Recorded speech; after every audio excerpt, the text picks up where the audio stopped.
사도신경으로 신앙 고백하십니다. 나는 전능하신 아버지 하나님 전지의 창조주를 믿습니다. 나는 그 유일하신 아들 우리 주 예수 그리스도를 믿습니다.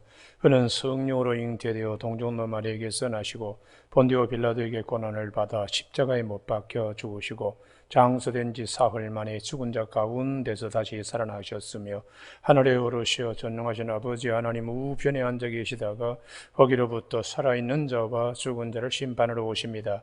나는 성령을 믿으며 거룩한 공교회와 성도의 교제와 죄를 용서받는 것과 몸의 부활과 영생을 믿습니다. 아멘. 오늘 이 아침 하나님께서 우리 모두에게 주시는 말씀은 히브리서 13장 16절 한 절의 말씀입니다. 다 같이 합독하십니다. 히브리서 13장 16절 같이 읽습니다. 시작. 오직 선을 행함과 서로 나누어 주기를 잊지 말라. 하나님은 이 같은 제사를 기뻐하시느니라. 아멘.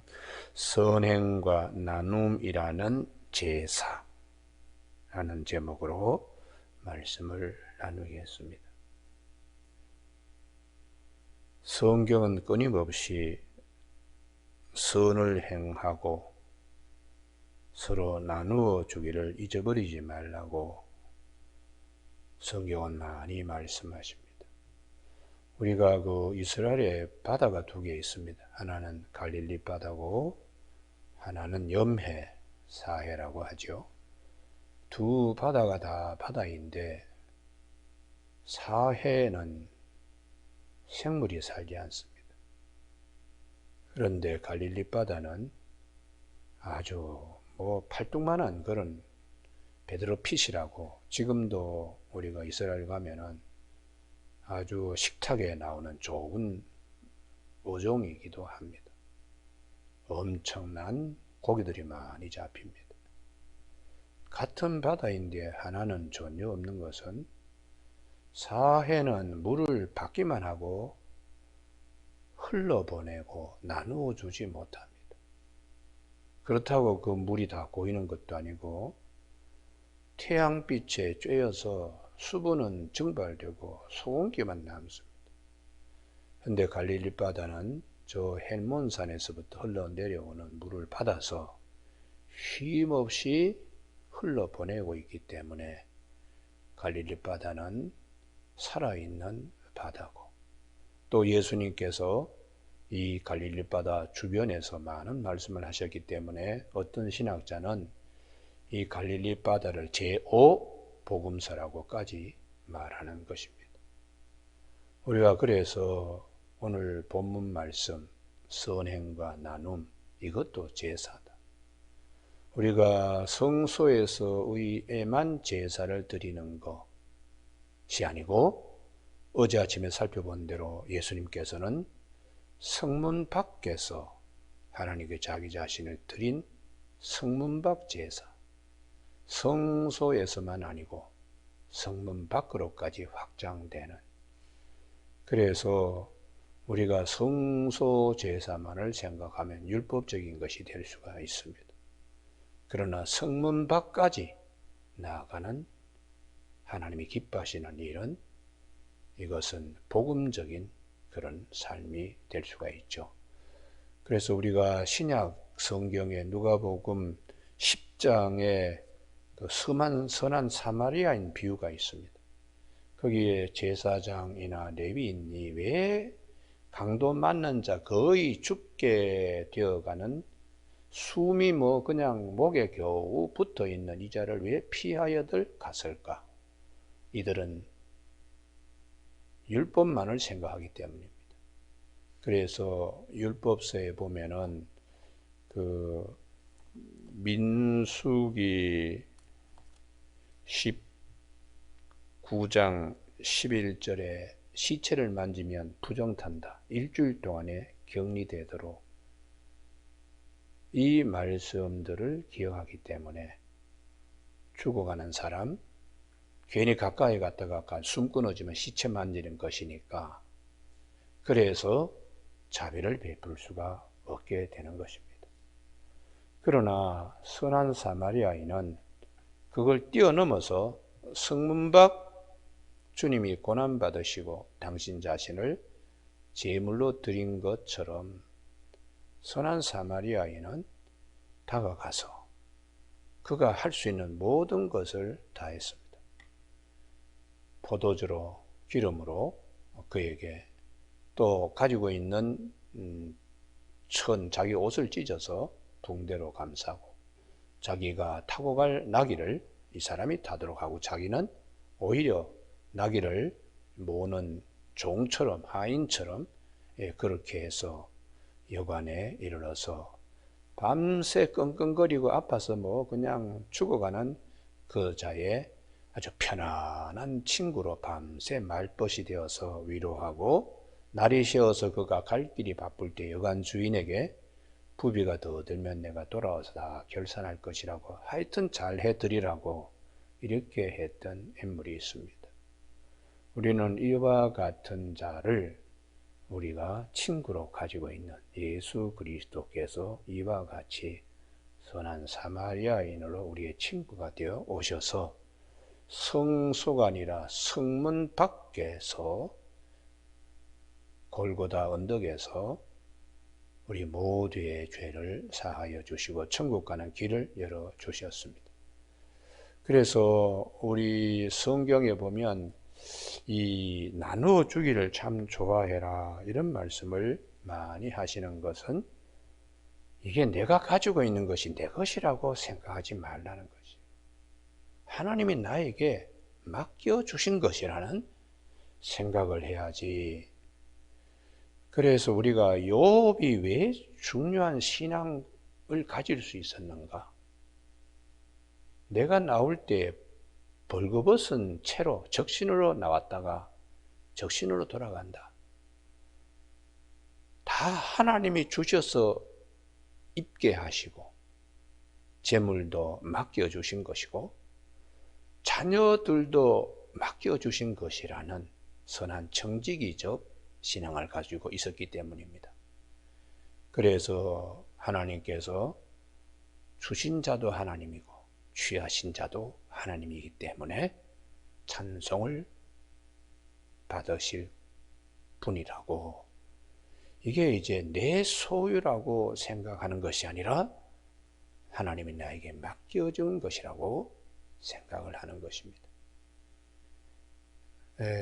다윗의 삶 가운데에 그가 결정적으로 아주 잘못한 부분이 두 군데가 있습니다.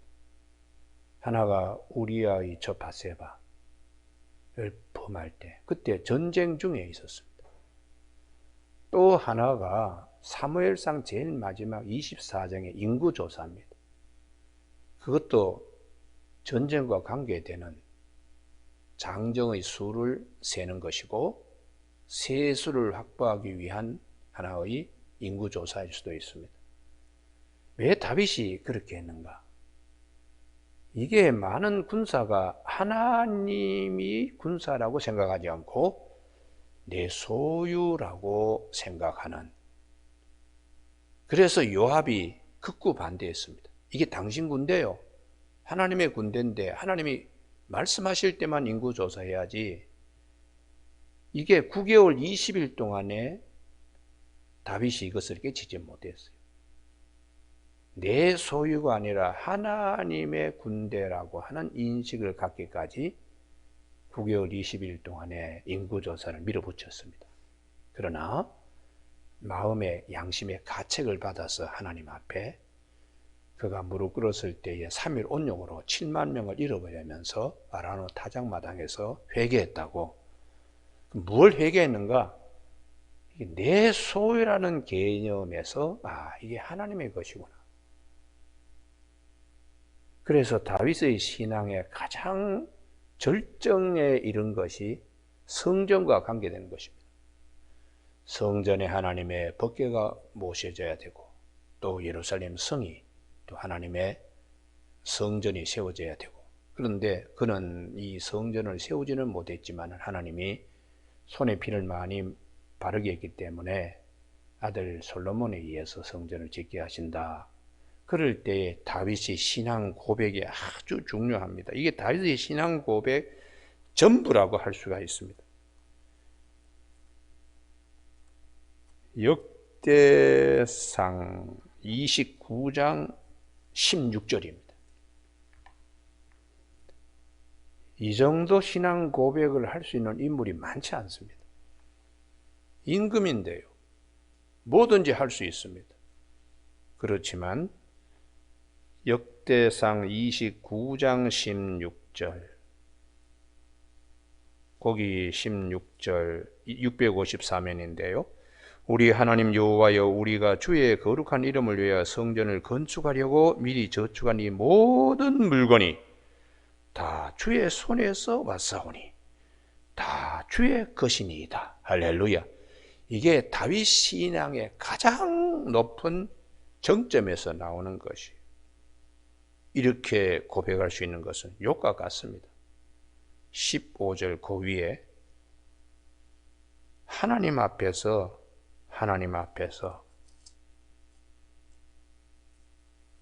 이방 나그네와 거류민이기 때문이라는 거예요. 이 땅에서의 삶은 잠깐 나그네처럼 있다가 가는 삶이기 때문에, 이게 다윗이 인생이 무엇인가 하는 것을 관통하고 영안이 열려서 그가 가지고 있는 신앙 고백이요, 이것은 성전을 짓는 것보다 더 소중한 우리에게 가르쳐주는 믿음의 교훈이 될 수가 있습니다. 그래서 우리 하나님께서 선행과 나누어 주기를 좋아하는 것, 이건 자기 중심일 때는 이게 불가능합니다. 그러나 하나님이 나에게 맡겨준 것이라고 생각할 때에 어떻게 쓸 수 있는가, 이게 하나님이 기뻐하시는 쪽으로, 다 하나님이 나에게 맡겨주신 것인데 하나님이 기뻐하시는 것으로 쓰임받는 복을 아는 것이죠. 그래서 우리 구약 성경에 아주 훌륭한 인물이 있죠. 보아스입니다. 보아스가 그 룻이라고 하는 모압 여인이 자기 동네에 왔을 때에, 사실은 신명기 23장에 보면 모압과 암몬 족속은 여호와의 총회에 영원히 못 들어오게 되는, 그렇게 못을 박았는데, 그럼에도 불구하고 보아스는 이 룻기, 여기를 한번 찾아보시기 바랍니다. 아주 중요한데요. 룻기 2장입니다. 2장 14절요. 이게 하나님이 기뻐하시는 선행과 나눔의 또 다른 제사를 지니고 있는 겁니다. 룻기 2장 14절. 식사할 때 보아스가 룻에게 이르되 이리로 와서 떡을 먹으며 내 떡 조각을 초에 찍으라 하므로 자기의 음식 그릇에 손을 같이 허락하는, 이게 참 경계를 허무는 거죠. 경계를. 유대인 가운데 유다 지파, 베들레헴의 아주 어떻게 보면 동네의 지도자급 인물입니다. 그런 자가 참 보잘것없는 룻이라고 하는 자에게 자기 딸처럼, 자기 식구처럼, 이게 하나님이 이 같은 제사를 기뻐하는 것이죠. 그리고는 하는 말씀이 15절에 룻이 이삭을 주로 일어날 때 보아스가 자기 소년들에게 명령하여 이르되 그에게 곡식단 사이에 죽게 하고 책망하지 말며 또 그를 위하여 곡식 다발에서 조금씩 뽑아 버려서 그에게 죽게 하고 꾸짖지 말라 하니라. 이게 신명기 24장 19절 이하에 고아와 과부와 객을 위하여 밭에 곡식 묶음을 두고 나왔으면 그걸 가지러 들어가지 말라. 감람원이나 포도원에 열매들을 다 따지 말고 남겨두라. 그들을 위하여 남겨두라고 신명기 24장 19절 이하의 말씀을 보아스가 실행하는 것이죠. 이방인들, 나그네, 고아, 과부, 다 약한 자들을 위한 배려입니다. 이걸 보아스가 지금 하고 있기 때문에 마태복음 1장, 복음서의 제일 첫 장인 1장 5절에서 라합은 살몬에게서 보아스를 낳고 보아스는 룻에게서 오벳을 낳았니라. 주님이 그 말씀에 그 이름이 아름답게 농명되고 있다는 것을 우리는 주목해야 합니다. 그래서 주님이 누가복음 6장 38절에서 주라, 흔들어 넘치게, 주님께서 누가복음 38장에 주라, 그리하면 너희에게 줄 것이니 곧 후히 되어 누르고 흔들어 넘치도록 하여 너희에게 안겨주리라. 이렇게 주님이 말씀하고 계십니다.